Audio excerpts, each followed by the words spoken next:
JEE advance के अंदर इलेक्ट्रोस्टैट्स के साथ में एसएचएम का कॉम्बिनेशन एक बहुत ही फेमस कॉम्बिनेशन है। तो आइए देखते हैं इसके ऊपर एक सवाल। इस सवाल में हमको जो सिचुएशन दी हुई है उस सिचुएशन के हिसाब से हमारे पास दो चार्जेस हैं, Q और दूसरा भी Q, दोनों का मास भी दिया हुआ, लेकिन ये हॉरिजॉन्टल सिचुएशन है।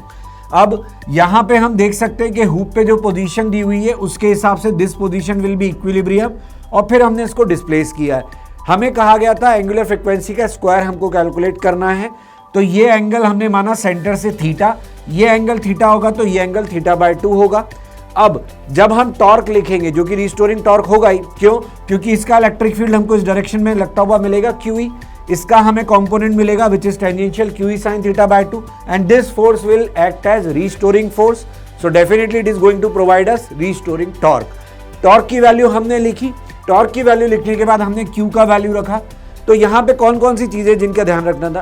पहली चीज, ये जो पूरी सिचुएशन है इस पूरी सिचुएशन को आपको विजुलाइज करना था। दूसरी चीज, जब आपने यहाँ पे इलेक्ट्रिक फील्ड लिखा तो इलेक्ट्रिक फील्ड में आपको ध्यान रखना होगा कि this distance is no more 2r, ये डिस्टेंस जो है आपको इस ट्राइंगल से निकालनी पड़ेगी, दैट इज 2r cos θ/2। दो बातें ध्यान रखने की हो गई। और फाइनल और तीसरी सबसे इंपॉर्टेंट बात वो ये कि जब आप इसको खोल के लिखोगे यहां पर तो आपको मालूम पड़ेगा कि वी नीड अप्रोक्सीमेशन। अप्रोक्सीमेशन में sin θ/2 will be replace by θ/2 and cos θ/2 will be 1।